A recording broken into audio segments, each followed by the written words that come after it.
Hello everyone, welcome to free crash course for competitive exams held by VIRAT Hindustan Sangham in association with Manifest IAS Bengaluru. This program is inspired by Dr. SUBRAMANIan SWAMY and it is convened by RAVISHANKar sir, State Education Convener for VHS Karnataka branch. So you can watch this program online on the YouTube channel of VIRAT Hindustan Sangham and also on the YouTube channel of UDAYA News Karnataka. For further any queries and mentoring, you can join our Telegram channel, VHS Education Forum.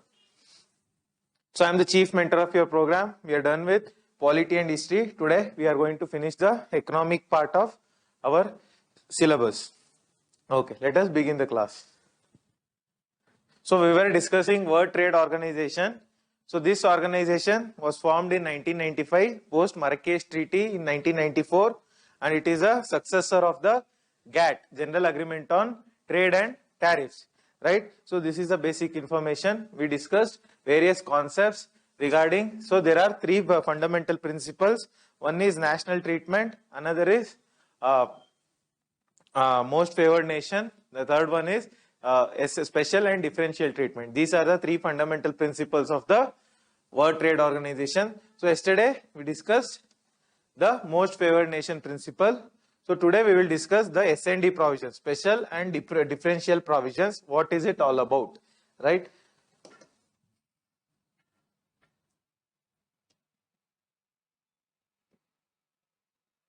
Okay.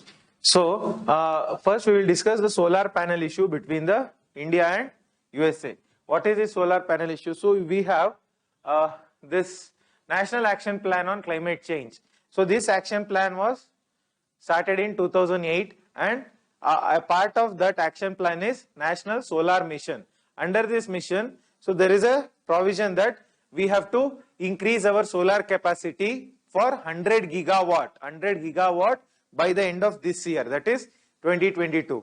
So what should be done for this? So we have to increase our solar production capacity. In that direction, government has said that 30% has to be sourced from domestic producers. That is, if you produce 100% one solar plant, out of the 100% equipments, out of which there should be 30% from domestic, that is local producers. This is the solar panels issue. So under the solar National Solar Mission, right? So, but the solar manufacturers, that is solar energy manufacturers, plant owners, they were protesting this rule because this Indian domestic industry is not said to be efficient when it comes to manufacturing of solar panels or solar cells, right? Also, the quality of the solar cells and panels manufactured in India is of subpar level, of low quality. So they are saying we are getting much better quality at much cheaper price in the foreign market. Why are you forcing us to procure from the Indian market, right? This was the issue. And even USA on the other hand was irked. Why USA was feeling bad? Because USA exports was stopped. USA export of solar panels and solar cells to India, solar modules, was stopped because of this, or was reduced because of this 30% procurement rule. So what they did, there is one trade body, just like how we have DPIIT, Department of Promotion of Industry and Internal Trade, under which ministry is this department comes under? This department comes under the Ministry of Commerce and Industry, Ministry of Commerce and Industry, right? So just like our DPIIT, we have one US body called US Trade Representative. They took the case of solar panel to the World Trade Organization. There, the World Trade Organization formed the dispute settlement body. So there, a lot of deliberations happened, and they ruled in favor of USA. They said that India's 30% procurement rule is illegal, right? So India has to open up its market and give market access and national treatment to the USA solar panels. So USA trade representatives won the case in the World Trade Organization. This is all about the solar panel issue.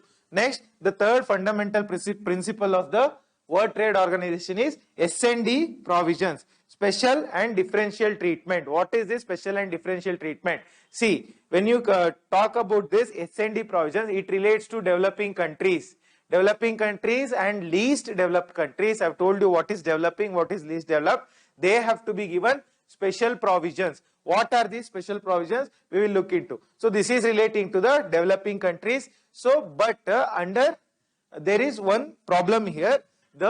Under the World Trade Organization, there is no definition of what constitutes a developing country. There is no standard definition. So what the World Trade Organization has grown a convention among itself. What is this convention? If a country declares itself to be a developing country, then and any other country would not challenge the declaration, then it is said to be a the developing country tag would be given to that country. Means what? I will explain it again. See, there is country A, right? Let's say India. This country calls itself a declares itself a developing country, and there will be some time period within which the rest 188 members, totally 188 plus 1, 189 members, rest 188 members would not challenge this declaration. When they don't challenge, World Trade Organization gives the developing country tag to this country. In this case, we are talking about India. This is all about the self-declaration clause and the challenge by other countries, right? Okay. So, what are these special and differential provisions? Means what? Developing countries are treated specially. So, if there is any agreement might be there, any target might be there, right? Any reduction target might be there, reduction of taxes or adherence to any agreement. That is, it might be TRIPS case, trade related intellectual property rights, or it may be adherence to agreement on agriculture. In these cases, what happens? Developing countries are given a long time period. That is, if the developed countries have to implement any agreement within 5 years, developing countries have to implement the same agreement in 10 to 15 years. They will be given some extra time period. This is all about the special and differential treatment clause under the World Trade Organization. Clear? Okay. So what are the benefits? The benefits is, as I told, longer transition period. So we are in this phase. In order to transfer into some other phase, so there will be longer transition period within which we can make the changes. That is one thing. So the example is TRIPS. So TRIPS, for intellectual property rights agreement, in order to agree to this agreement, developing countries were given a period of 10 years, whereas developed countries had to adhere to this agreement within 5 years. So this is the longer transition period. Even agricultural subsidies. So we have this under this World Trade Organization, this provision that agricultural subsidy should be 10% of the production value. That is, we are producing 1000 rupees of the agricultural produce. So the subsidy should be 10% of the 1000 rupees, right? This is about the agricultural subsidy. So if we cross the 10%, what happens? Then World Trade Organization will retaliate. Some other country will take the country which is giving subsidy to dispute settlement body, right? This is the provision. So India during the COVID times, it exceeded this 10% and went up to 11.2% because India is giving what? India is giving minimum support price. Why India is giving minimum support price? To support the farmers and also to support the PDS system in India, right? Okay. When we breach the 10% target, what happened? There is one provision for this also. That provision is called peace clause.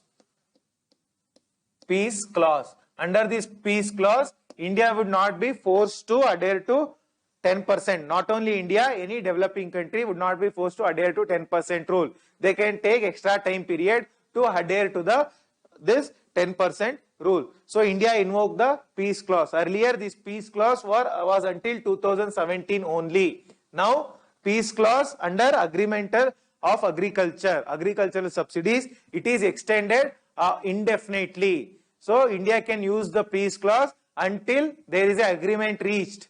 Agreement reached under what? Agreement reached under Doha Development Role, Doha Development Agenda, DDA, right? So until then we can continue peace clause once the Doha development agenda comes, we need not have any peace clause. So until then we can breach this under the peace clause, right? So not only this, special and development countries will special and differential treatment. You get longer transition period, subsidies, extra subsidies can be given. See, this agricultural subsidy, developing countries can give 10%. If they produce 1000 rupees, they can give 100 rupees subsidy, whereas developed countries can give just 5%.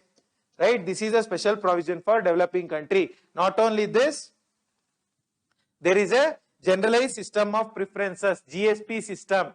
Generalized system of preferences. Under this system, what happens? Developed countries, Western countries, they import goods from developing as well as least developed countries without imposing any taxation or imposing very less taxation, right? This is the provision of GSP. So GSP is applicable to least developed countries, all the least developed countries. There are 47 of them. For all of them, this GSP is applicable. Recently in 2019, India was revoked from GSP. So GSP was given to India, but because India is a developing country, but it was revoked in 2019, right? We will talk about GSP in detail in some time. So what WTO agreements. Now we will talk about the agreements which are under WTO. So there are 60 agreements totally, right? 60 agreements regarding tourism, regarding trade, regarding agriculture, right? Regarding services, regarding intellectual property. Totally there are 60 agreements under World Trade Organization. Any member which joins the World Trade Organization, they have to ratify all the agreements that are under the World Trade Organization, right? So here, see, there is one special provision. See, these countries negotiate, right? In order to come at an agreement, they negotiate among themselves, right? So in this negotiation, what happens? Once they negotiate, they have to adhere to everything. So suppose there is an agreement. Agreement is there. On this agreement, there is negotiation that is taking place among the countries. Negotiation, right? So there are, under this agreement, there are some 100 items. Let's say 100 items are there, totally 100. Total 100 different provisions. So the countries of the World Trade Organization, if they want to sign that agreement, if a country wants to sign to this agreement, they have to adhere to all the 100 clauses. They cannot adhere to any one or two clauses. Everything they have to adhere to. This is the provision under, it is called single undertaking. When they negotiate, they have to sign all the provisions of the agreement which is being debated. So it means what? Single undertaking means nothing is agreed until everything is agreed. You cannot just sign one or two provisions of the World Trade Organization agreement. If you are signing, you have to sign all the provisions of the World Trade Organization agreement. That is called as single undertaking provision, right? Next you have, under the World Trade Agreement, we have certain agreements. One is agreement on agriculture. Next you have general agreement on trade in services. Next you have TRIPS, agreement on the trade related intellectual property rights. And you have special SPS agreement, right? Sanitary and phytosanitary agreement, we will discuss what it is. Then you have technical barriers to trade agreement, right? So also we have in 2017, recently we signed trade facilitation agreement. Trade facilitation means what? Facilitating the trade. That is, you allow the trade for foreign countries to take place in your country. So you welcome the foreign traders to trade in your country. That is the trade facilitation agreement, right? So we have Bali package. Under this, we have Bali package 2013. So what is this Bali package? 2013, there was an agreement, Bali package in 2013. Bali ministerial happens in 2013. The date is important.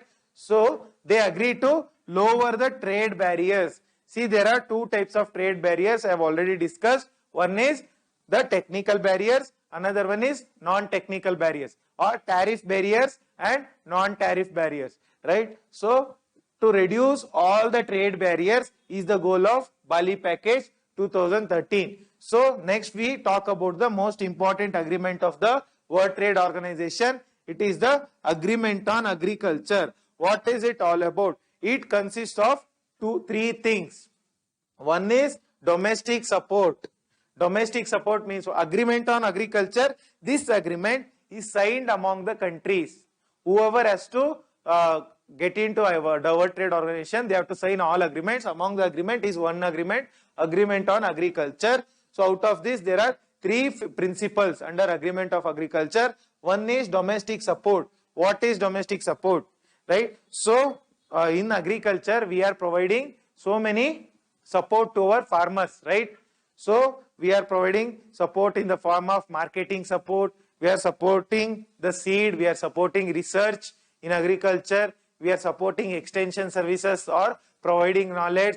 We are supporting soil health card, right? Everything is a form of support, right? We are supporting the storage of goods. Everything is domestic support. Then is export subsidy.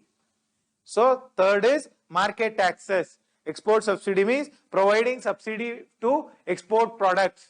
So if you are exporting the agriculture, suppose you are exporting the onion or mango. For that, if the export rate is 100 rupees, government will provide 10 rupees subsidy. So export price will be 90 rupees. So this export subsidy actually more than India, the developed countries, America and those countries are providing to their agricultural produce. The third one is market access, means what? Giving access to your market.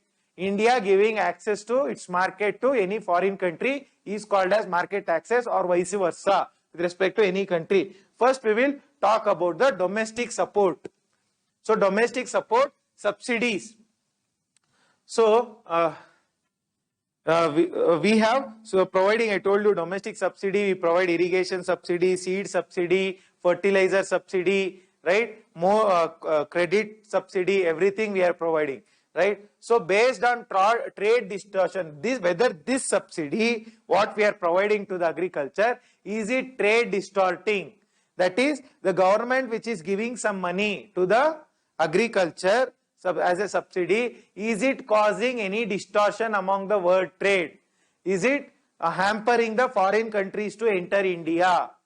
Right? So that is, if it causes trade based on trade distortion and extent of allowing the foreign countries to participate in India, foreign countries to trade in India, there are three types of subsidies, very important. One is the green box.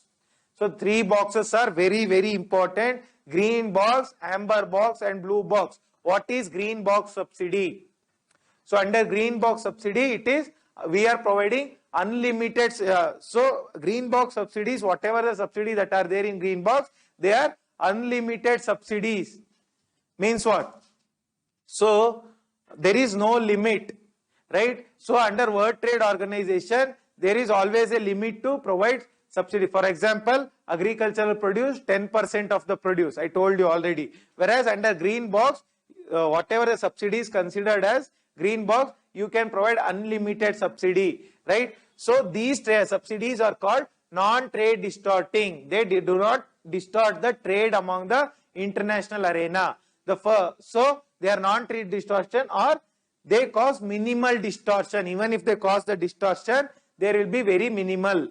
They will cause minimal problems in the world trade, right? So that is the concept of green box. These subsidies, green box subsidies, are government funded.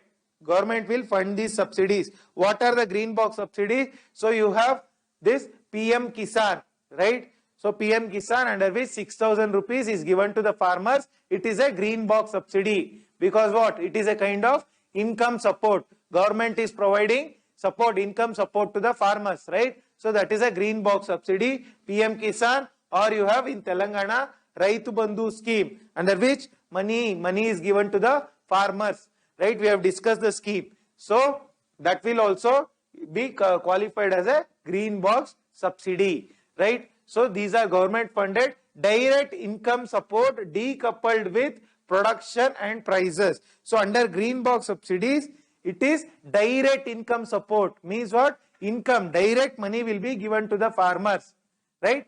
But that money should not lead to any excess production, right? Or that money should not lead to any lessening of the prices, right? See, we will explain it with PM Kisan. See, government is giving 6,000 rupees subsidy, 6,000 rupees money to farmers every year, right? Does it lead to excess production?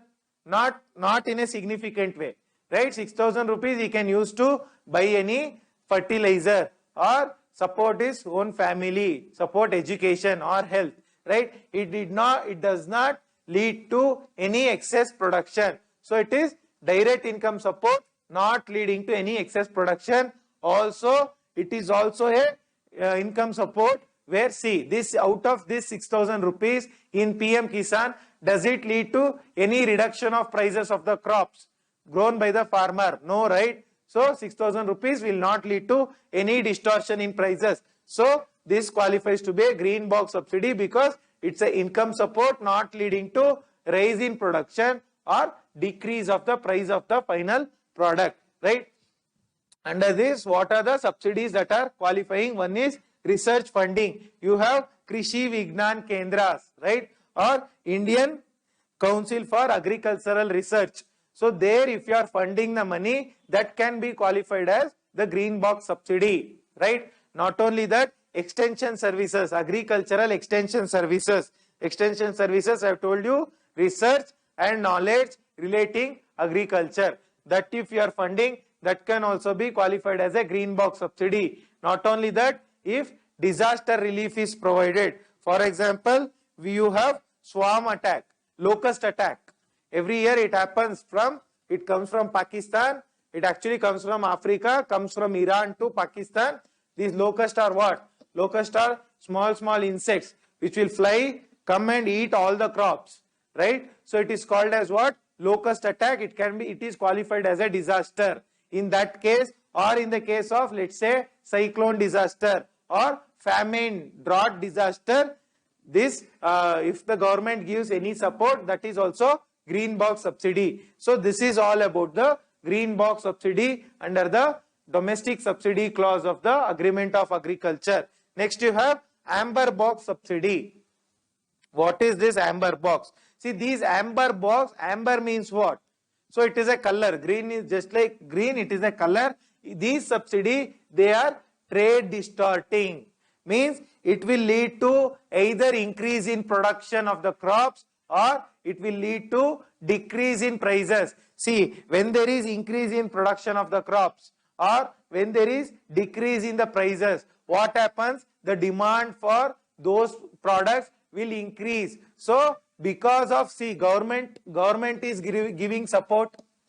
This support will lead to either increase in production or decrease in prices of the crops. So because of which there will be increase in demand will increase, right? So this is what? This is trade distorting subsidy. Government is providing support, it will distort the trade. The trade will get distorted means what? Prices will fall. It will lead to more demand for Indian goods, Indian agricultural products than the foreign agricultural products, right? So that is why it is called as the word trade distorting subsidy. So amber box subsidy, they are trade distorting. So there are many limitations imposed on the amber box subsidy. That is, you cannot give amber box subsidy beyond a certain limit. There is no limit for green box, but there is limitation for the amber box subsidy. That subsidy is the 10% of value of production.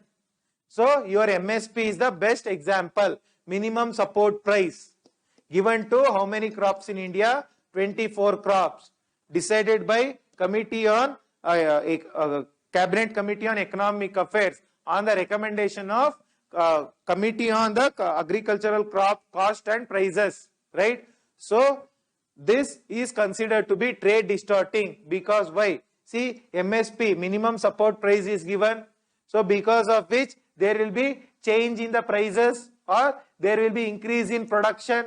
So when government gives this subsidy which will alter the prices or alter the production, it is considered trade distorting. It will hamper foreign goods to enter India, right? Rather, there will be more demand for Indian produce itself. So World Trade Organization says, no, you have to give equal treatment for all the countries, products of all the countries. Next you have, this is amber box subsidy. So this is the most important box. Then you have blue box subsidy.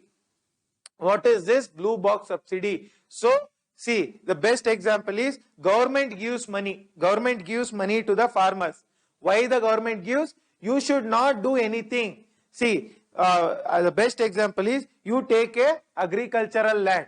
So agricultural land, due to frequent growing of crops, every year you grow the crops. What will happen? Because of frequent growing of crops, the fertility of the soil will decrease. When the fertility of the soil decreases, you have to just leave the land fallow. Fallow means no crop should be grown in that land for some years.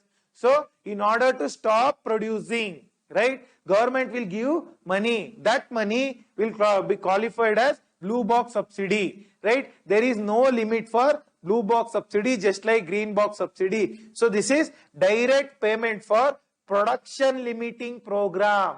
Directly money will be given to farmers.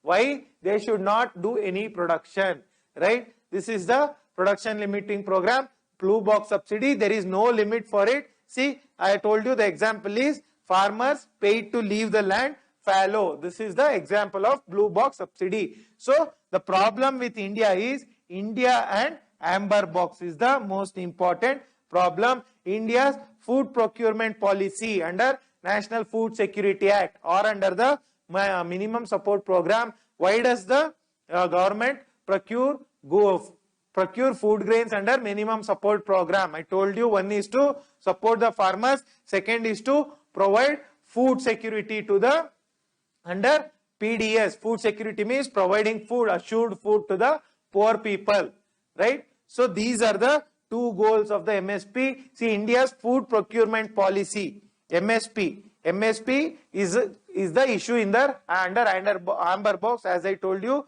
So but here there is one crucial difference between India's view and the World Trade Organization view. What is the difference? See, India says MSP is not a problem. MSP is not a problem.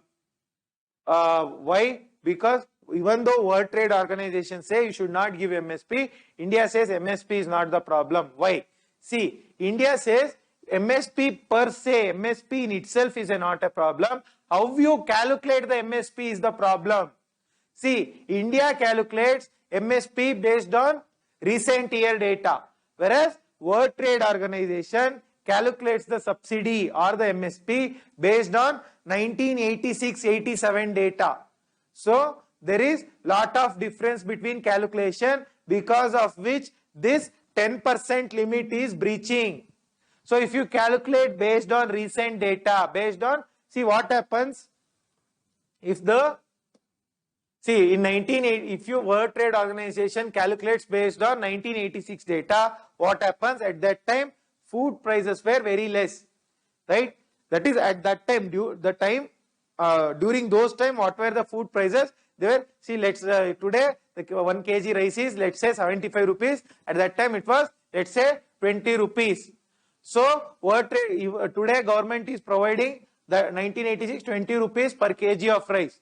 Today government is providing for per kg, because it is 75. Today it is 75. Government is providing how much? Government might be providing 50 rupees. So World Trade Organization is calculating based on this data. We are calculating based on today's data. This is the problem, because of which this leads to too much high subsidy in the eyes of World Trade Organization. When the World Trade Organization sees it, it will lead to too much high subsidy in their eyes. That is the problem. So they say a calculation method of the subsidy is problematic. The subsidy itself is not problematic. So World Trade Organization takes 1986 as the base year. I told you the problem. What is the problem? We take the recent data. So India says 10% limit, you say that is acceptable. We are giving below 10% only. But the problem here is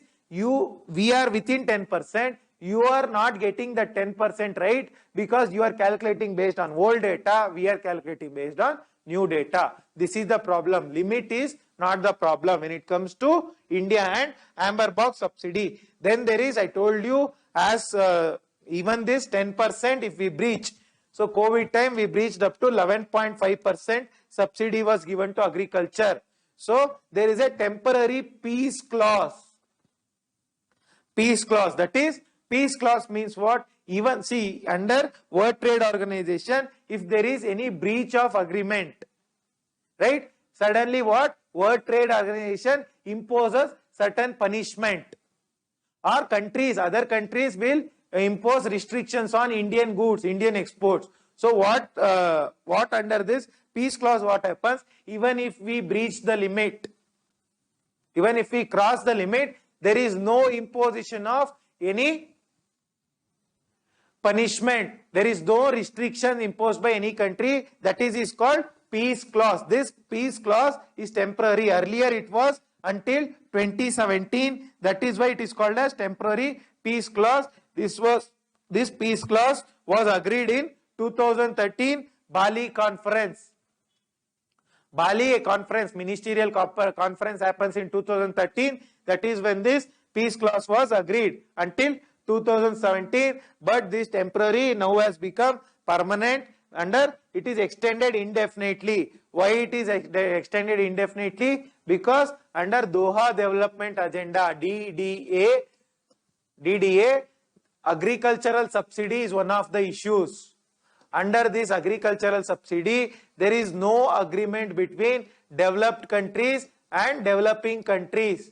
Both are not agreeing with respect to the subsidy. There is a fight between them. That is why this peace clause is extended indefinitely until there is an agreement, right? So what is this peace clause means? Even if we breach the 10%, nobody will legally challenge, nobody will impose restrictions on our goods. So this applies to all the countries, all developing countries. This 10% rule will not apply only to India. It applies to all the developing countries, right? So this is the concept of India and amber box. These boxes are very, very important even for your FDA level exam, right? Next, export subsidies.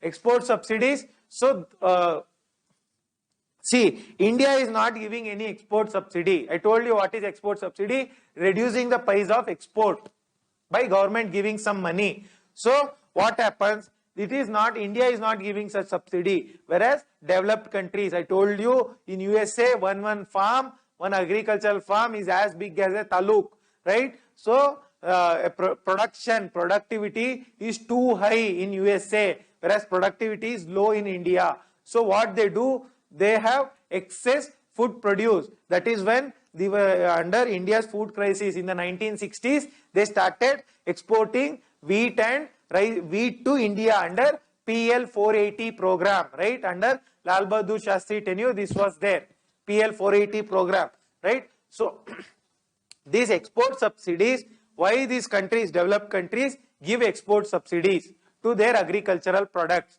Suppose USA is growing rice or wheat. So what they will do? Wheat is 100, let's say $1 there.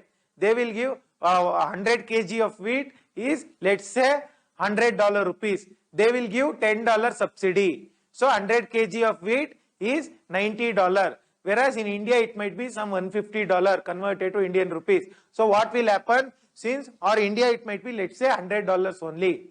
So since we are getting it at $90, Indian traders will try to import the wheat from USA. So why developed countries give the subsidy to exports means they want to capture markets. They want to capture the market. See, just like how, for example, Jio captured the market initially by giving it for free. Later on, once the market was captured, they started increasing the price. So just like that, even the developed countries, what they do, they give subsidies so that they capture the developing country market. Once they capture all the, see, once the developed countries get into Indian market, let's say, they will start producing the supplying the wheat. So what happens? All India's wheat production will go low. So there is no domestic production. India will become dependent on USA. So once we get dependent on USA, earlier they were giving wheat at less price. They captured the market. Indian market got down. There is no domestic producer. Now, since there is no domestic producer, they will raise the price. Right? India doesn't have any option because there is no domestic producer. We have to buy from USA. So that is why they give export subsidy. Right? So this is under this World Trade Organization Agreement of Agriculture. They say developed countries have to limit their export subsidy. They should not give any export subsidy or give minimum subsidy, because they say if you give subsidy, developing countries will be affected. Obviously, right? When there is food available at low prices, we are attracted towards it. So developing countries shouldn't be affected. That is why export subsidy shouldn't be given. So this concept comes under Nairobi. So just like 2013 Bali Ministerial Conference happens, in Nairobi a ministerial conference happens in 2015. They speak about the agreement on agriculture, under which what they say, developed countries should stop. They should stop agricultural export subsidies immediately. They should stop it immediately. Right? Developing countries, so agricultural subsidies, whatever the developed countries are giving, they should stop it immediately, because it will harm the developing countries. Whereas if developing countries themselves are giving, I told you India is not giving any agricultural export subsidy. If developing countries are also giving export subsidy, they can stop it later. I told you that for developing countries you have provision under SND, special and differential treatment. Any rule will apply to developing country at a later date. There is extension for developing countries, right? Developing countries can stop later. So this is about the subsidies. Third provision of agreement of agriculture is market access. What is this concept of market access? They say open the domestic market, means taking the example of India, Indian market should be opened to all the countries. They can come and trade here, right? To agricultural imports, we have to open our market to agricultural imports from all the countries. How we should open? By reducing tariffs. We have to reduce the tax on agricultural products. From, suppose we are buying what? Strawberry from New Zealand. So we have to reduce the tax on strawberry. Right? That is what if you reduce, what happens? See, market access means what? First of all, you open your market to all the foreign countries. Right? So, how you open? One is by reducing tariffs. Taxes you reduce. When you reduce the taxes, foreign companies will come to India, or foreign export comes to India. Next, remove non-tariff barriers. What are the non-tariff barriers? I told you, barriers, that is problems which are not related to tax. That might be quality, technical specification, sanitary and phytosanitary. We'll discuss what is sanitary and phytosanitary. So these measures, if they are there, they will be hampering the market taxes, which should be reduced. So instead they say under market taxes, if there is non-tariff barriers means whatever I told, quality standards or quota. Quota means we are going to procure from this country only this much. We won't procure more, or we will stop procurement from that country. Quota should be reduced, right? So all these non-tariff, which are not tax barriers. Tax barriers are easy to deal because there is specific number which you can fight with. Whereas non-tax barrier, if there is technical quality prescription or quota prescription, how do you fight with a country, right? So what World Trade Organization say, non-tariff barriers should be converted into tariff barriers. That is tarification. All the barriers should be converted into tariffs. That is one thing. Then bind the tariffs. There should be binding. Means what? There should be a level within which tariff should be there. Let's say 10 rupees to 20 rupees. So tariff should be within this level, bounded level only. It should not increase be more than 20. It should not fall below 10. This is the bounded tariff. So this is about market taxes under agreement of agriculture. Next you have special products and special safeguard mechanism. Very, very important. What are special products? So special products and special safeguard mechanism means what? See, developing countries. We have developing countries. So these countries, what happens? They want food security. So they need minimum food to sustain themselves, right? So they are dependent on agriculture. So they have to support their domestic agriculture, local agriculture, right? Developing countries. So this SP, this is called SP and SSM.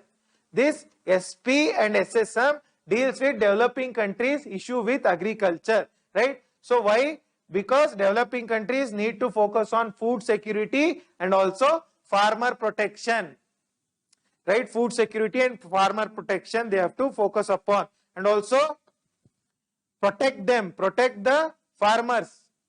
See, internationally the price might increase, wheat price might increase or decrease. So our local farmers must be protected from the international price increase or decrease. Or our food security, that is providing food under PDS, that should be safeguarded from international price rise or price falling, right? So that is what special and SP and SSM mechanism. So we will discuss what is this special product. Special products means what? So let's say there is onion. So this onion, there is a internationally there is very less price. For onion price in the international market will fall. What happens when the here let's say onion price is 100 rupees per kg? What happens? Immediately we will start importing the onion, right? We will start importing. What happens? There will be no demand for Indian onion.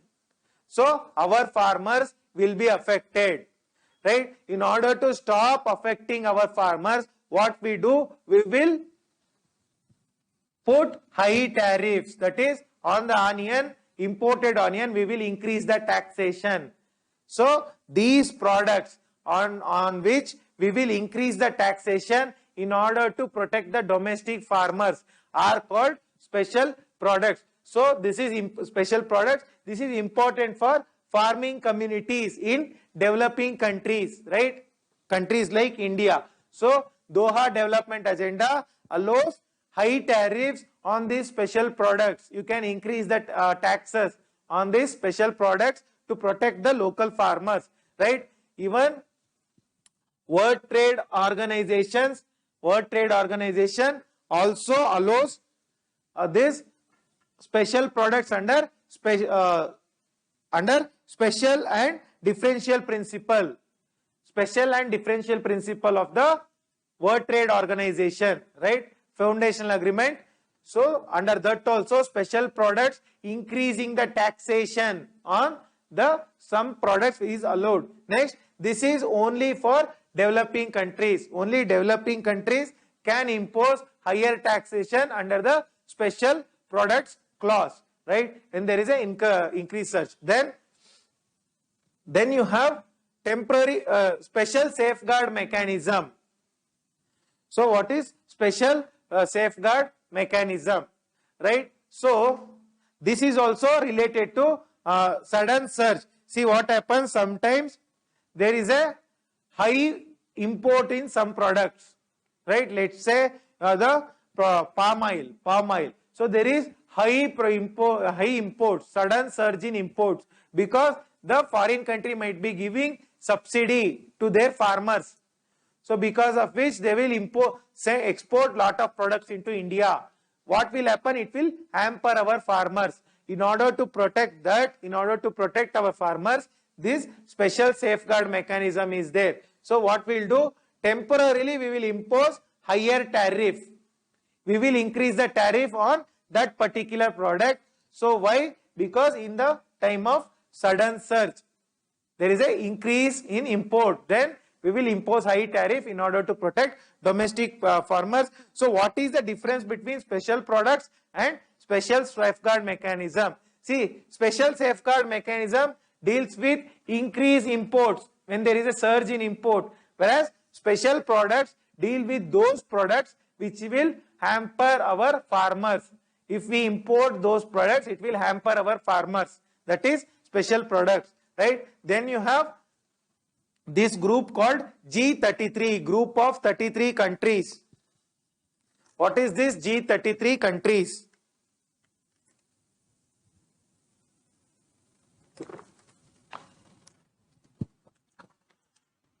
See, under this group of 33, these are called Friends of Special Products in Agriculture. These countries support the special products. That is, see, developed countries don't want this. They don't want this also, because it will hamper their exports. Whereas the developing countries want this because it will protect their farmers, right? So, Friends of Special Products are 33 developing countries, special products in agriculture. So, actually, it is 33. When they formed, it is 33. Now, it is 48 developing countries are there under G33. Even India and China, both are part of this. So, what this G33 says, it says that MSP, whatever we are giving MSP, minimum support price, it is not trade distorting. It will not distort the trade, rather it will act as a social security to our farmers. It will give food security to our local population, citizens. They are not trade distorting, and they oppose methodology of subsidy calculation. I told you, subsidy, World Trade Organization calculates based on 1986 data. So, that method of calculating subsidy is opposed by this G33 group, right? So, also they say MSP is not distorting the trade. This is about the G33. Next you have World Trade Organization and safeguard measures. So, what is safeguard measures? So, one is, see, if there is a increased import of some product, we have to safeguard our country against increased imports. So, some countries pumping too much, China subsidizes its exports and pumps too much product into our country. So, we have to safeguard our domestic industry from Chinese imports. So, what we will do, there are measures called safeguard measures under World Trade Organization, right? What is this safeguard measure? So, these are emergency actions when there is a sudden increase in import of some country. So, emergency actions will be taken. Increased imports causing threat to domestic industry. Let's say Chinese steel product, Chinese steel. So, they will, China will give subsidy to the Chinese steel, and there will be increasing steel import into India. So, what will happen? It will hamper our domestic steel industry, local steel industry. So, what will they do? India will adhere to safeguard mechanism, and what we will do? We will put quantitative import restrictions or duty increase. What quantitative import restrictions means? We will say that on the steel, in the case of China, we will just import 1 ton of steel, that's all. We won't import more than 1 ton of steel. That is quantitative restriction. That is first thing. Or we will increase the duty or increase the taxation, import taxation. So, this is with respect to the emergency action. So, this emergency action under the safeguard measure, it is a temporary measure. Only it cannot be permanent. the duty increase or restricting quantitatively. That can be only temporary measure. So when can this be? When can this measure be imposed? When there is a threatening. That is, when domestic industry is threatened, we can impose this restriction. So what we will do? We will pay compensation to the affected, right? When there is, see, we will impose what? Steel industry I gave. We will just import 1 ton, and or we will, if you want to import more than 1 ton, what we will do? We will increase the taxation or import duty, right? So these are the two things. But what happens? Because of this restriction, there might be some industry within India, they will suffer, right? They are dependent on Chinese steel. They will suffer. Those industry, we will give compensation. So pay compensation to the affected. So the best example is India's steel import. India imposed safeguard measures against steel import from China, Japan, South Korea, all these countries. So Japan took India to World Trade Organization. The ruling came in favor of Japan, right? India was defeated in the World Trade Organization. Next, we will look into the next safeguard measures is done. Next concept is countervailing duties, CVD. Very important. What is countervailing duty? So when, so let's say we will take the example of Germany. Let's say Germany is exporting cars to India. So they will put lot of subsidy on their export. So the best example, another example is agriculture. So USA or Mexico is exporting to India. They will subsidize their export. They will give, if there is, they are exporting 100 kg of wheat, they will put subsidy. They will put like, they will give $10 subsidy, because of which there will be increased demand for Mexican wheat in India. So when there is subsidy to export to importing country will be affected, because of the Mexican wheat, Indian wheat demand will come down, right? Importing country will suffer, right? So then what happens? We can impose anti-subsidy duties. So exporting country, Mexico is giving subsidy. What we will do? We will impose duties on Mexican wheat imports in order to balance. Suppose they are giving $10 subsidy, we will increase the taxation by $10, because that will balance each other, right? That is the anti-subsidy duties we will impose. So this is based on a domestic investigation. India will carry out an investigation. Director General of Foreign Trade or somebody will carry out an investigation, and in the investigation, if it is proved that the foreign country is giving subsidy for exporting, then we will impose countervailing duty, right? Only after an investigation. Next, you have the third concept, anti-dumping duty. What is anti-dumping duty? What is dumping? See, let's say in China, a toy is made. That toy in China, it costs, let's say 10 rupees, right? But to India, they will sell at 8 rupees. It is actually hampering Indian market, because what they will do, India, the cost of the toy will also be 10 rupees. So Indian toy makers or toy sellers, they will go for Chinese toys. So Indian toy market will collapse, right? Later, when Indian toy market is completely exterminated, then they will increase the price of Chinese toys, right? So what they will do, when the price domestically, see, within China they are selling the toys for 10 rupees. For India, they are selling for 8 rupees. So when it is less than domestic price, then we will impose anti-dumping duty. Dumping means what? Local country, they are selling at more money. For exporting, they are giving it less price. That is dumping, right? The best example is the toy example, right? right? So when the price is less than domestic price or the price is less than the cost of production, to produce one toy it takes 9 rupees. And in the local Chinese market they are selling at 10 rupees. Whereas for India they are selling at 8 rupees, which is less than the cost of production. That is dumping. When there is dumping, it will actually threaten the domestic industry, right? All these Chenpatna toys, all these will be closed down. So it will threaten the domestic industry. So what is the objective of dumping? Why do they do dumping? In order to capture the market, in order to stop the or exterminate the local market, in order to become a monopoly, single most important industry, they will do this dumping. So this dumping is prohibited under Customs and Tariffs Act 1975.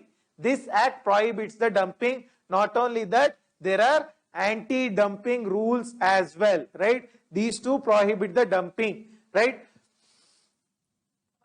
So not only this dumping is not only applicable when there is a reduction in prices.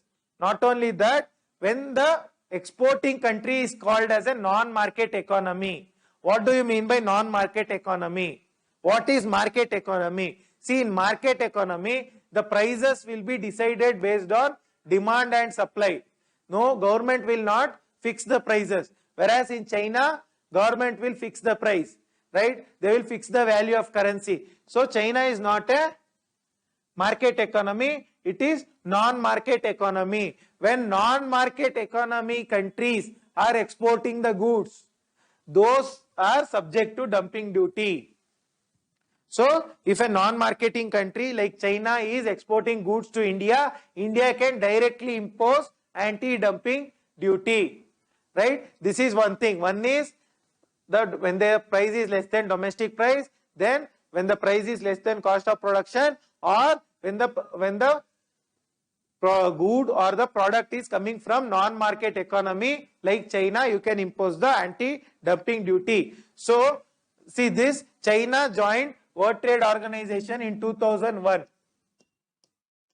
right? But this market economy status, so there is a status called market economy status. When you give this status, there will be increased trade with that country. But till today, China has not been given market economy status by World Trade Organization. Why? Because China monitors, China controls its currency, China controls its price of the goods. That is why the market economy status is not given. China is fighting for it. China says as per the World Trade Organization rules, after 15 years of joining, you should give us the market economy status. But the World Trade Organization says it is not mandatory after joining. We can give it when you show that you are a market economy, not until that, right? Next, this is all about the anti-dumping duty. Next, we will talk about the Director General of Trade Remedies. So this Director General of Trade Remedies, it was started in 2018. It is an office in India, right? There, trade remedies means what? See, there is some problem in the trade, international trade. In order to correct that problem, there is an office called as Director General of Trade Remedies. The problem might be in agriculture, in service sector, dumping problem, or any other problem. This office, which started in 2018, will deal with the problem. So it is a kind of trade defense mechanism. It is a kind of trade defense mechanism. Means what? Trade defense mechanism means it is going to defend good trade and punish the bad trade. So it will increase the good trade and decrease or punish the bad trade, right? So trade, it is a kind of trade defense mechanism. It deals with dumping. This office deals with dumping. Not only that, it also deals with countervailing duty, also safeguard measures. So they also provide support, trade defense trade defense support to domestic industry. What is trade defense support? Means, see, Indian pharma company, let's say Reddy Laboratory, it is an Indian company. So they are sending goods to America. In America, just because it is an Indian company, they will punish the Reddy Laboratory and impose high taxation.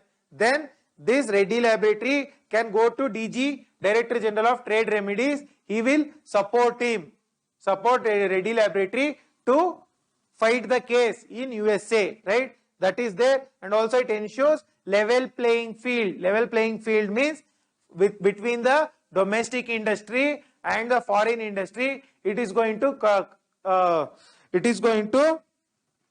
create a level playing field. That is, nobody is favored, nobody is punished, all are treated equally. That is the level playing field, right? So according to what this DG Trade Remedies functions, it functions on the Custom Tariff Rules and Act. I told you this act, Custom and Tariff Act and Custom and Tariff Rules, this office functions. So this DG Trade Remedies, it comes under the Ministry of Commerce. It is under the Ministry of Commerce. So it carries out the investigation. See, under safeguard measures, there is a, if you want to impose high duty, then first there will be an investigation. Only when there is a investigation, even countervailing duties, there will be investigation whether the other country is subsidizing its export. So that investigation is carried out by DG Trade Remedies, and also it recommends the imposition of duty. So China is subsidizing its export to hamper Indian domestic industry. So you impose high tax on Chinese goods. Who will recommend? The recommendation is given by Director General of Trade Remedies under the Ministry of Commerce. Recommendation only they will give. Who will impose high taxation? It is Ministry of Finance. So recommendation by Ministry of Commerce, imposition by Ministry of Finance, right? This is about the safeguard duty, countervailing duty, all these things. Next you have technical barriers to trade and sanitary and phytosanitary measures. So what is technical barriers to trade? There is an agreement on technical barriers to trade. So what is technical barriers? See, I told you we are exporting Indian mangoes. This mango should be of only this quality, particular quality, right? It should have passed these food laws, food testing laws. If they should pass the stringent testing that this mango is not produced using chemicals, right? All these things, and also animal and plant rules, certain animal and plant rules. So if you are exporting the food products from one country to another country, there will be lot of technical barriers. That is, that mango should be this quality only, it should pass this test, it should follow the animal and plant rules, all these things, it should follow quarantine rules, all these things. So that is the technical barrier. So tax barrier is different, technical barrier is based on some technicalities, right? So in order to deal with the technical barriers, we have agreement on technical barriers to trade. It is one of the 60 agreements under World Trade Organization. This is a international treaty. So what this does, it prohibits requirements designated to limit trade. Why all these rules? Indian mango going to European Union, they have to follow all these rules. Why? Because Europe doesn't want to give access to Indian mango. They don't want Indian mango. So World Trade Organization prohibits such kind of unnecessary, right? Unnecessary, unscientific requirements in international trade, right? They will prohibit such requirements which are designed to limit trade. Why will they will design these things? To limit the trade that will be prohibited under the World Trade Organization. So there is also technical barrier trade, one agreement. There is also a agreement on sanitary and phytosanitary. Sanitary means this mango should be properly quarantined. It should not be infected with any pest. It should not have any microorganism. That is the sanitary and phytosanitary agreement. So, World Trade Organization. So, what are these sanitary and phytosanitary measures? One is food safety. That is, this mango should be safe. It should not be infected. That is, EU will impose this restriction. It will also impose plant and animal health restrictions.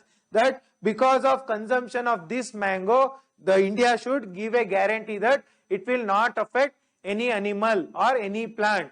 These kind of restrictions they will put. Whereas under SPS, whereas World Trade Organization set constraints, it is going to condemn these kind of SPS, these kind of constraints, and allow the free trade, right? So it is going to prohibit these kind of measures by the countries. So this is technical barriers to trade and sanitary and phytosanitary measures, right? So this is all about the trade part. Now we will move into the general agreement on trade in services. Just like GATT, this is one of the agreement. There are three important agreements. One is agreement on agriculture.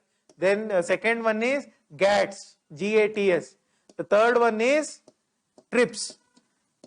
So we are done with AOA. Now we will talk about the GATS agreement. So it is one of the three agreements. This is beneficial for India. So what are the services? Tourism, trade, education, health, right? Banking services, financial services. All these are the services. So it is beneficial for India, this agreement. Why? See, India is prominent. 55% of India is contributed by service industry. So India has a upper hand with respect to services. That is why GATS agreement is very, very important for India, right? Just like how most favored nation status applies in the case of trade in goods. Similarly, in the trade of services also, most favored nation clause applies. We have discussed what is most favored nation. It just means normal trade relations. MFN means normal trade relations. Normal trade relations is one. Second one is no discrimination. No discrimination among the countries. This is with respect to MFN. When there is normal trade between the two countries, when there is no discrimination among the trade between the countries, MFN is said to be qualified. So, under GATS, there is GATS, there is one special provision that see, under World Trade Organization, whatever the agreement they have to sign, they will come together and sign. But in the case of GATS, it is they allow bilateral negotiation, means among the countries, among the two countries. Just two countries can get into agreement. They can negotiate the agreement. Not every country should come into picture, just like in the case of other World Trade Organization agreements. So there will be two countries. One country will request the other country in order to join the negotiation. So what they will do in the request, what they will ask? They will ask market access. See, please give me market access to, for example, India asks to New Zealand that please give market access to my services in your country. Let my services come to your country. They will ask market access. They also ask national treatment. Means what? India asks to New Zealand, please treat our services. Let's say Indian educational services equal to New Zealand education services, right? So this is with, they will make a request under GATS, and once the country agrees, there will be offer made. Yes, we will going to give you market access and national treatment, and then they are going to sign an agreement after the bilateral negotiation. See, bilateral negotiation is a special provision of GATS. It is not under WTO generally. So when it comes to services, trade in services, this is very important in all the exams, So what is this? There are 4 modes of supply of trade. 4 modes of supply or delivery of services. What are the 4 modes of the supply for delivery of services. How services are traded among the countries? 4 modes. One is mode 1, cross-border service. Means what? See, you take the example of the BPO or KPO industry, IT industry, right? So, for example, in America there is a company, washing machine company in America, right? They will sell washing machines in USA, but this washing machine will go into repair. So they will customer care. There is no customer care in America. That customer care service will be given to India. So this customer care for American washing machine company will be in India. It will be given by some Indian company, let's say Wipro or something, right? So here what is happening? So service, see, Indian company is providing service. Indian company is providing service from one territory to other territory. That is, it is providing service to American territory, right? This is cross-border. The company is within India. This KPO, business process outsourcing company, is in India, right? But they are providing this service to USA company from India. That is cross-border service. Without moving, without going to America, we are providing the service. That is the cross-border service, which is mode 1. That is services supplied from one territory to other territory, right? This is the America example, is the best example. Then next is consumption abroad. Consumption abroad is the second category of service trade. So what is consumption abroad? You take the example of tourism. So Indians will go to Europe. So there, or Indian students will go to Australia to study, right? So what happens? They are consuming European tourism products. Here they are consuming Australian education products, right? So consumption abroad in the territory of one member to other member. That is, the service is being provided in Europe, right? To whom it is being provided? It is being provided to Indian citizens. Indian citizens are going to tour in Europe. European tourism industry provides service to Indian tourists. So service is provided in the territory of consumption abroad. Means what? Indians are consuming the service in some other country by tourism or by education, right? That is the mode 2, consuming the service abroad. That is tourism, health or education, all these things in the territory of another member, in the territory of one member to another. So Europe is also a member of World Trade Organization. India is also a member. So in this country, these countries members are taking the service by tourism or education. This is mode 2. Next you have mode 3 service. What is mode 3 service? This is commercial presence. Means what? India, let's say you have Shangri-La Hotel in Bangalore, right? You also have Citibank in Bangalore, right? So this means commercially these are service providers, hotel and banks. So also education. Let's say some foreign university has set up its branch in Bangalore, right? So they are giving the service.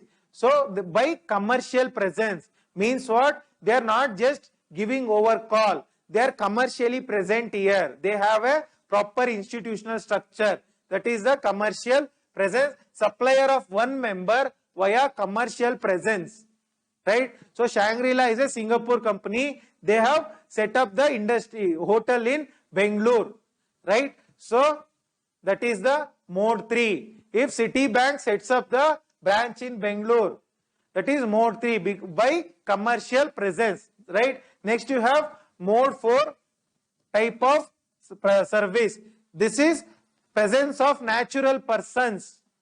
presence of natural persons of one member country in the territory of other member country. Let's say Indian software engineers, they go to America, right? Indian banking industry people, they go to America. Natural persons are going to other country in order to provide the service. Consultants or Indian nurses are going to European countries to give service, right? So all these are natural persons. Living persons are going and giving service in another country. This is the mode 4 service. So all these mode 1, mode 2, mode 3 and mode 4, these are very, very important from perspective of all your exams, right? Next you have trade facilitation. Concept of trade facilitation means what? Facilitating the trade, allowing the trade to happen, giving facility for the trade to happen is trade facilitation. So it deals with improving. See, there are a lot of barriers to trade facilitation. One is domestic industry doesn't want any foreign products to come into India because it will hamper their own products, right? And also there are various other things. There will be customs barriers, customs taxation will be higher, right? So there are various barriers to foreign goods coming into India. So what we have to do, we have to improve the procedures. So there are lot of hindrances for foreign trade to take place in India or any country. So in order to, if we remove that barriers, trade will be facilitated, right? Improving the procedures and reducing the barriers to trade. This is trade facilitation. With respect to that, you have trade facilitation agreement signed in 2017, right? This is one of the agreements under World Trade Organization. Next we have this concept of World Trade Organization and e-commerce. What is e-commerce? All your Flipkart, Amazon, right? Alibaba, all these are e-commerce.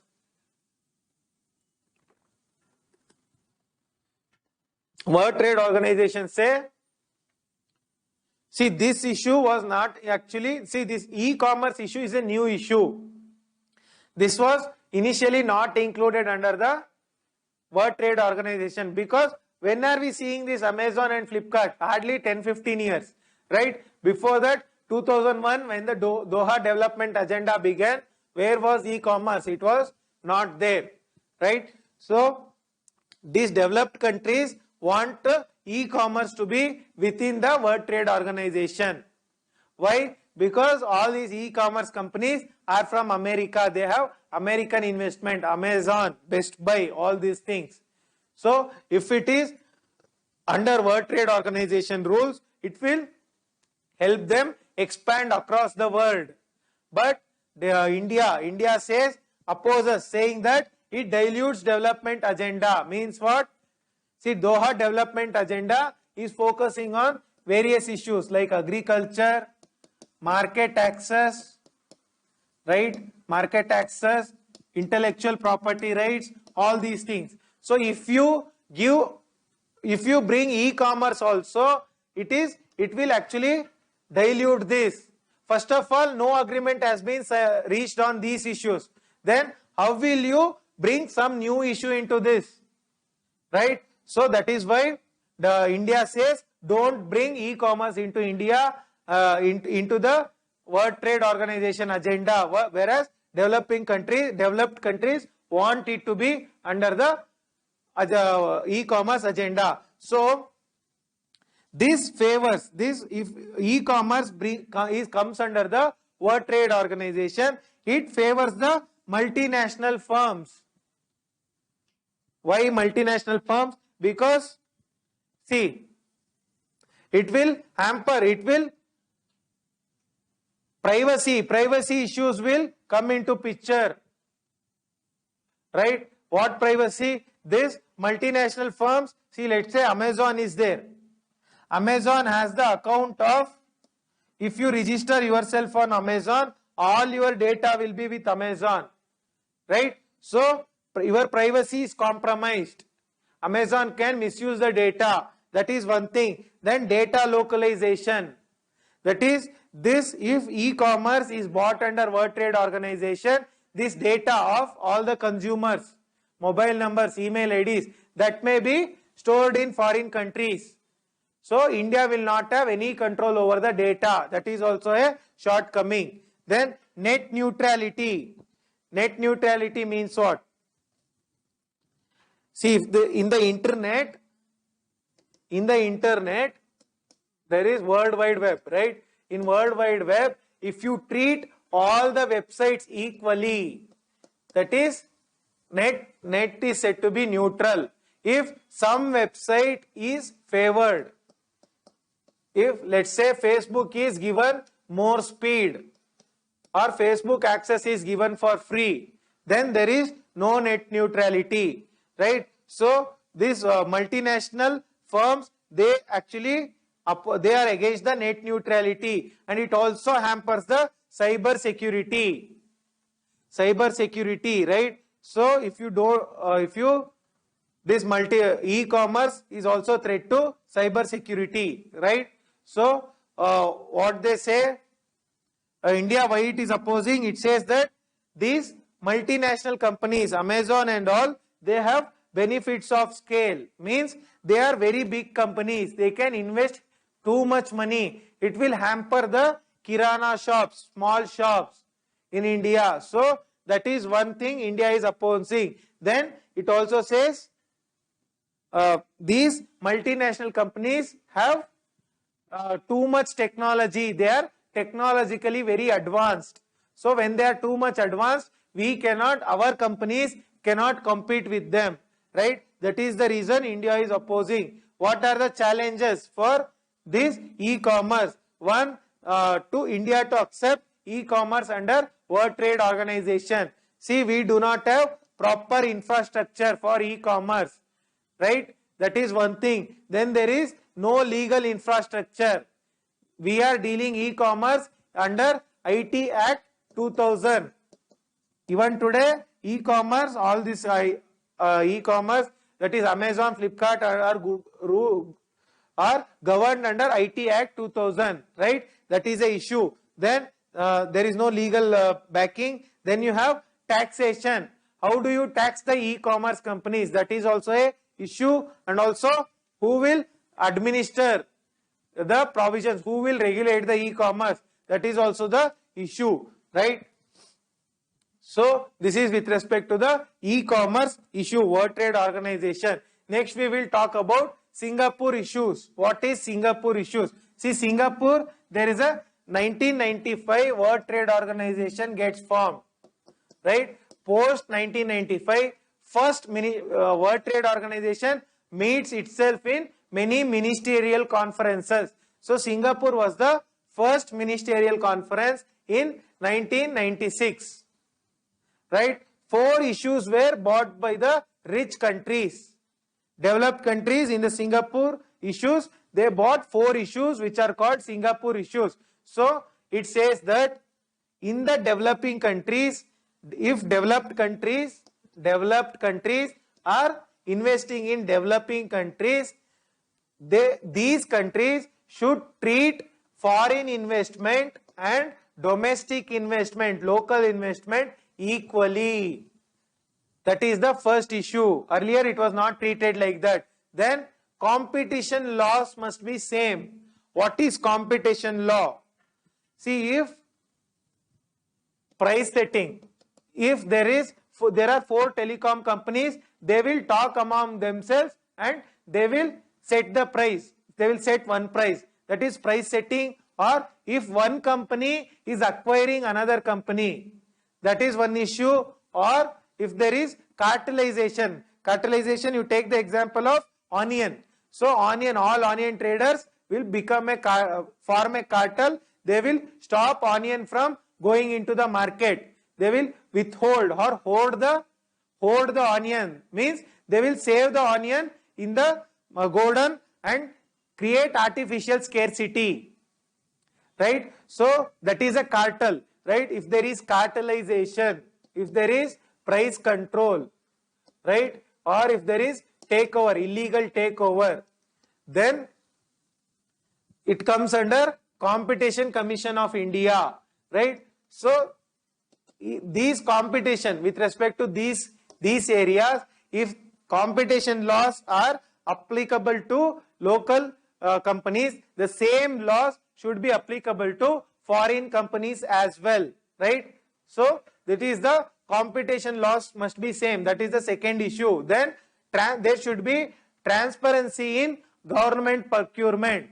See, if government is procuring 24 ACs, 25 ACs, they should not favor Indian companies. They should treat foreign companies and Indian companies equally. That is one thing. Then there should be trade facilitation. Means there should be custom procedures should be simple. Custom should not prohibit the foreign goods from coming into India, right? There should be trade facilitation. So these are the four issues which came to be called as Singapore issues. Trade, custom procedures, government procurement, competition laws, and investment equality, right? So then you have developing countries fear harm to economic interest. See, because of these issues were pushed by whom? Pushed by developed countries, whereas developing countries says that because of these issues, it will hamper our economic interest, right? Foreign investment will hamper domestic investment. Competition, foreign competition will be high. Then government procurement, your goods are good quality, right? All these things. Then we cannot simplify the procedure for custom. All these are the things. So what are the opposition of the developing countries? It says that Doha agenda, market access, agriculture, IPR. These things should not be overloaded. First we will focus on these issues, not these issues. Then this MNC, multinational companies, if we allow them, they will dominate the local industry. If we allow the investment, foreign investment, they will dominate the local companies. Local companies will close down. Then rights of the host government reduced. See, it is, if we allow the Singapore issues, what happen? Local government will not have any say. That is, Indian government cannot control. If these Singapore issues go in favor of developed countries, local Indian government will not have any say over the control of international trade, right? This is with respect to the rights of the host government is reduced. So this is Singapore issues. Next comes the most important thing of World Trade Organization, Doha round. What is Doha round? Under Doha round, it is 2001, Doha, capital of Qatar, right? So here we bring these countries, developing countries, bring in the issue. They under Doha development agenda, developing countries will have lot of issues. They will bring under the Doha round, World Trade Organization negotiations. Developing countries crib on the promises made on. See, what they say, developing countries, see, under the World Trade Organization, when it was formed, actually developing countries was not ready to form this World Trade Organization, right? So at that time, these developed countries made lot of promises. Developed countries, what promises? We will give agricultural access to developed countries, will open the agricultural market to goods from developing countries. Also patents, we will dilute the patent regulations. All these things were the promises made by the developed countries, right? But these promises were not fulfilled. With what promises World Trade Organization was forced to be formed by developed countries? Those promises was not fulfilled by the developed countries. So developed countries are cribbing on the promises made on agriculture and patents. So that is why they oppose addition of new issues. They say don't add any new issues. First solve agriculture issue under World Trade Organization. First solve the patents issue, right? So what are the problems? What are the problems under the Doha round? One is developed countries itself is the problem. They are not giving access to developing countries, right? They are not dealing with respect to agriculture. They are not dealing with respect to patents. They are not solving these issues. They are the first problem. Then they are trying to bring in the e-commerce, right? When older issues themselves is not solved, they are trying to bring in new issues. That is one thing. Then compulsory licensing is one issue. We will discuss what is compulsory licensing. Then protectionism. Protectionism means protecting the domestic industry from foreign competition. So you have America First policy. Under America First policy, they will prohibit foreigners. They will give support to localites. That is protectionism and trade wars. All these are the problems of the Doha development round, right? Next, India and World Trade Organization. What is the relationship, right? So there are two informal ministerials. So every year there is one ministerial conference, right? So there are informal, those are formal ministerial conferences, but India hosted two informal ministerials in the year 2018 and 2019. Two informal meetings was hosted by India, and also India is the founding member of World Trade Organization. That is the relationship. Next you have under World Trade Organization, India and bilateral investment treaty. What is bilateral investment treaty? See, bilateral means between two countries. If this country invests in this country or this country is going to invest in this country, how that investment will be protected? See, country A will invest in country B, but country B may not return that investment or consume the investment and cheat the country A. So how the investment will be protected? Comes under the bilateral investment treaty. So these means what? Bilateral investment treaty, terms and conditions of private investment. Private investment will come from one country to another country. What are the terms and conditions under which private investment will be governed? How they will be safeguarded? How they will be returned safely, the investment, right? So under this, fair treatment and protection should be given. So foreign investment should be given good treatment and they should be given protection. We cannot cheat the foreign investment, right? Protection should be given. So under this bilateral investment treaty, see, India ended. So India had bilateral investment treaty with 60 plus countries. So but there was problem. What problem? Whenever there is a issue, suppose USA company has invested in India, they have invested in India. If there is a issue happens, India will impose some tax, retrospective taxation, I have already told you, or India imposes some license restriction, right? What this company used to do, USA company, they are going to directly go to foreign court. Foreign court, this ICSID under what? Under World Bank Group or UNCITRAL, under UN.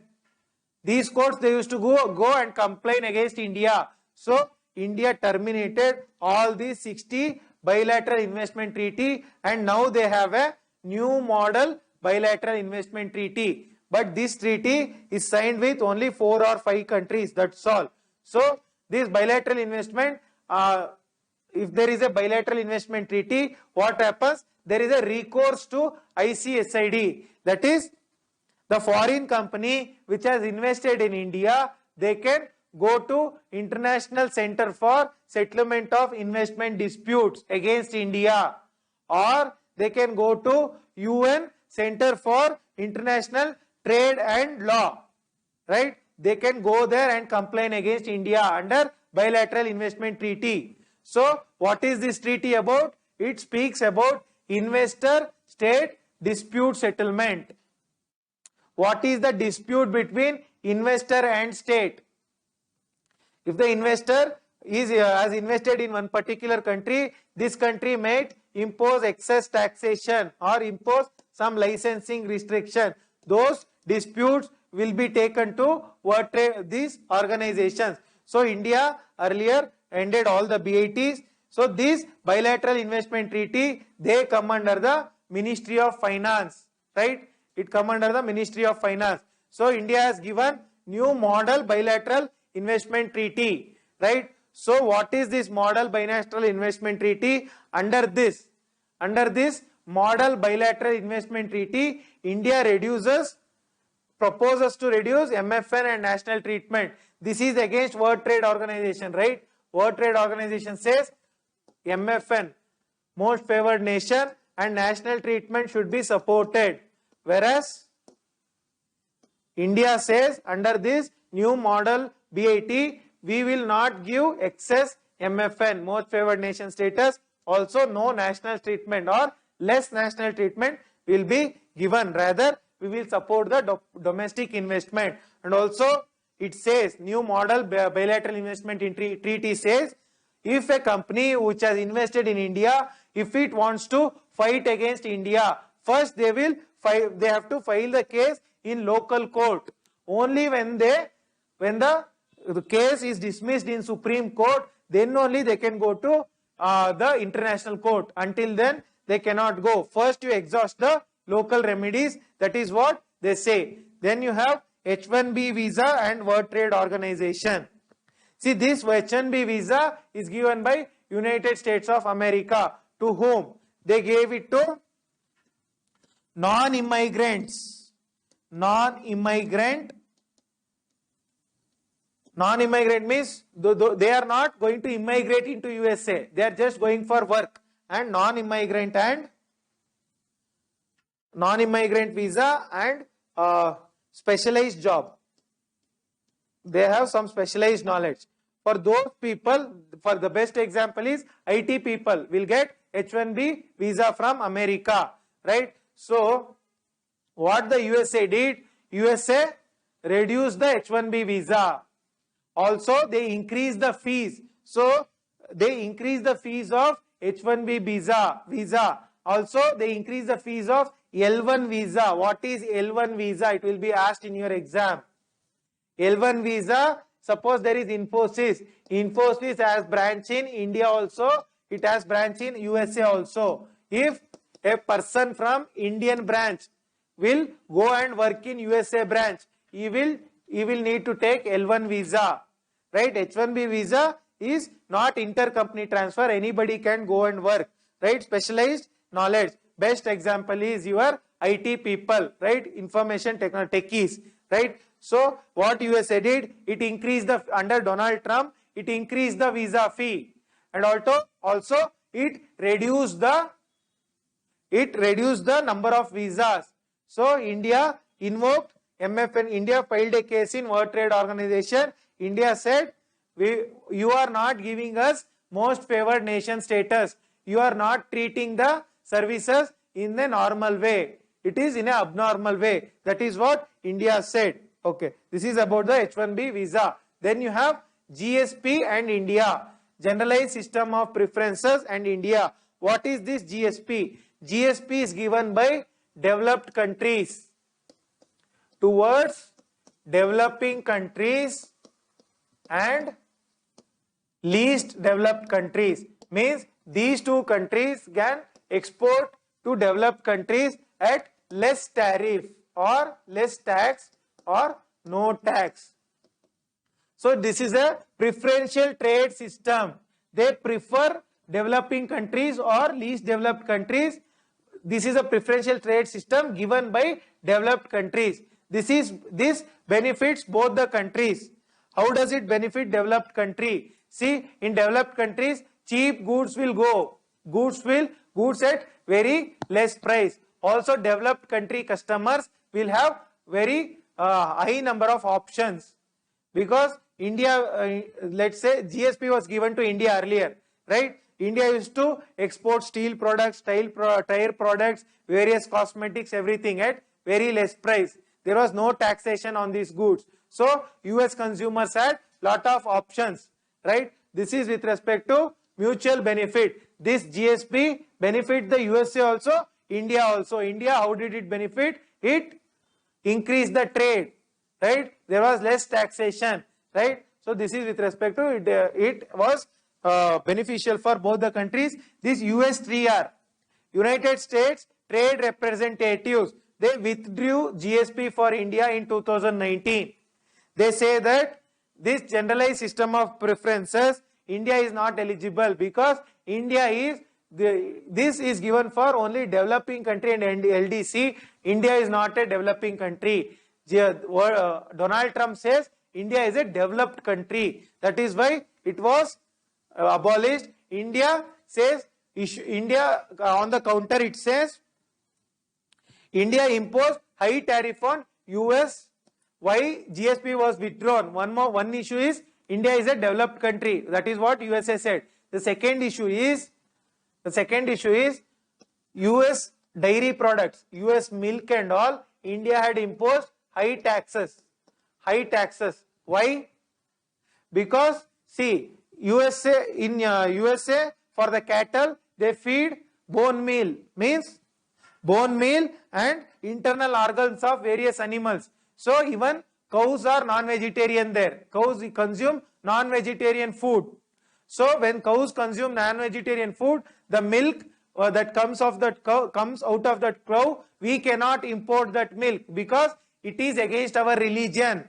Here we have vegetarian people in India. So India said, we will not import your dairy, right? You give us a assurance in writing that you won't feed your cows with the non-veg food.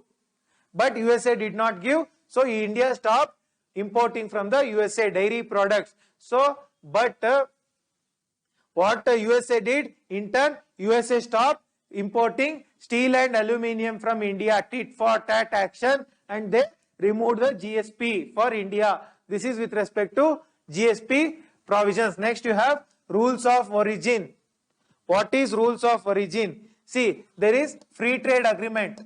See, you have free trade agreement between India and Sri Lanka, right? So, whatever the goods that comes from Sri Lanka to India, it is absolutely free. There is no taxation.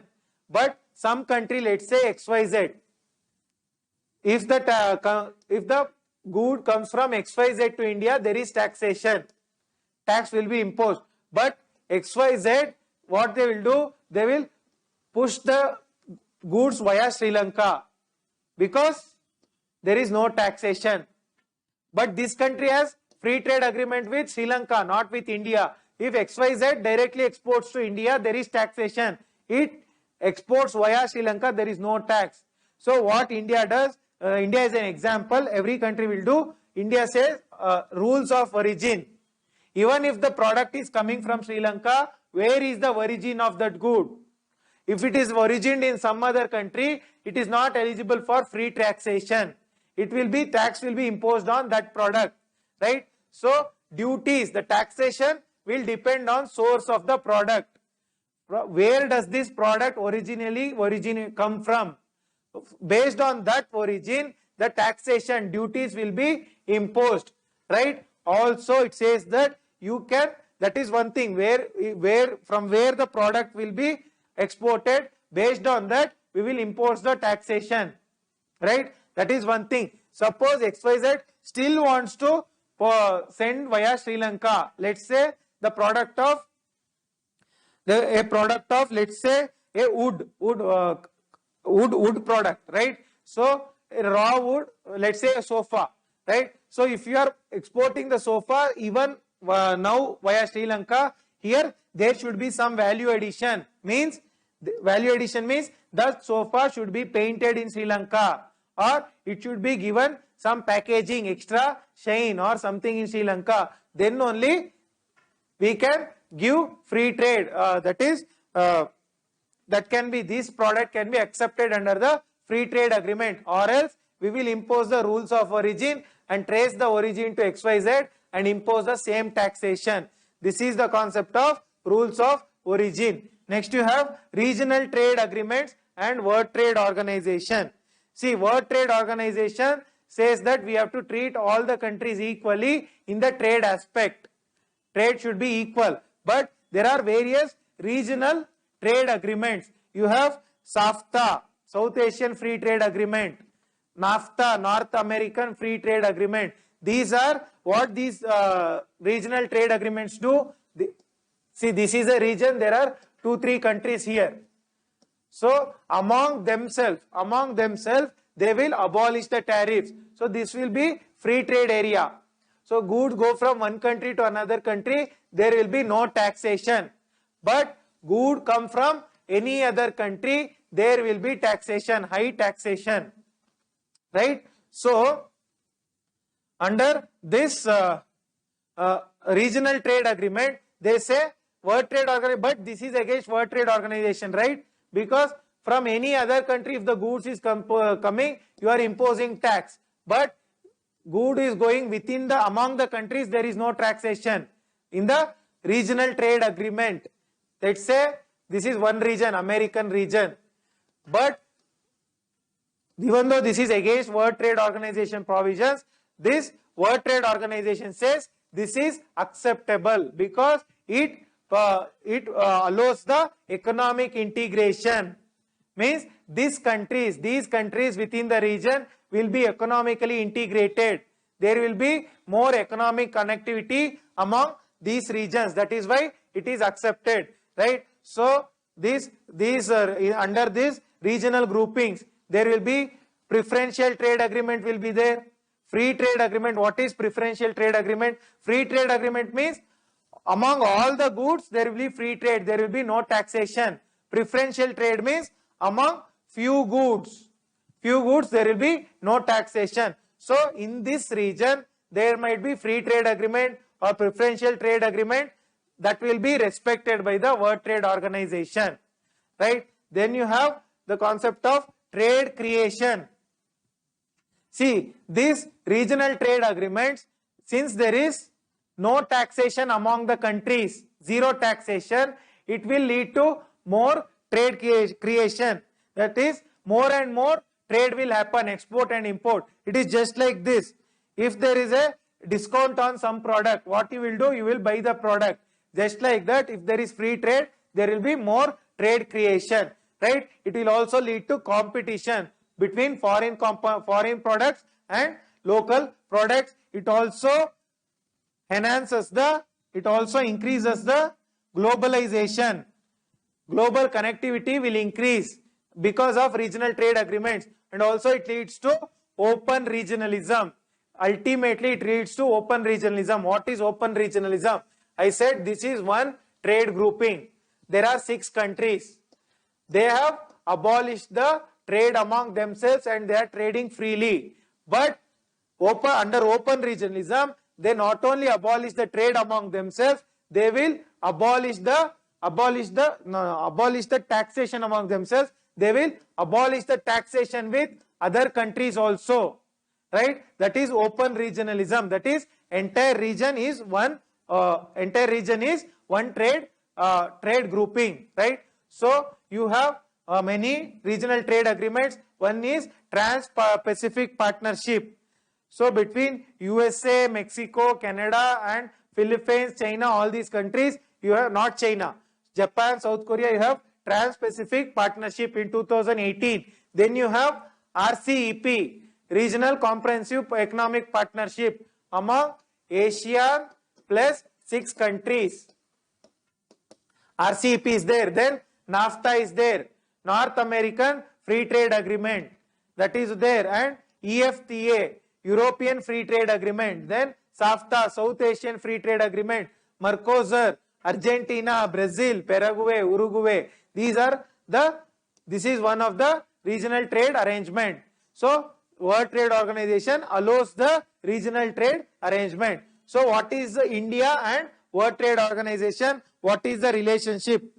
So what is the analysis of the relationship between India and World Trade Organization? India is a founding member. India has benefited a lot from World Trade Organization. India has benefited from this most favored nation. India has benefited in the services sector, GATS, and India has benefited in the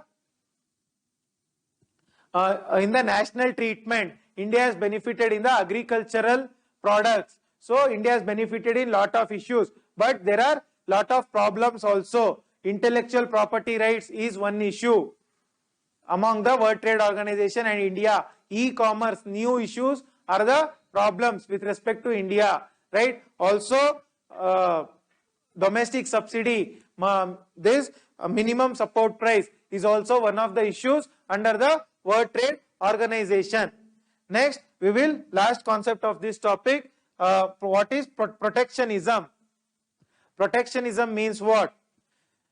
So protecting domestic producers, local producers, right? So if we protect the domestic producers with tariffs and quantitative restrictions on imports, means what?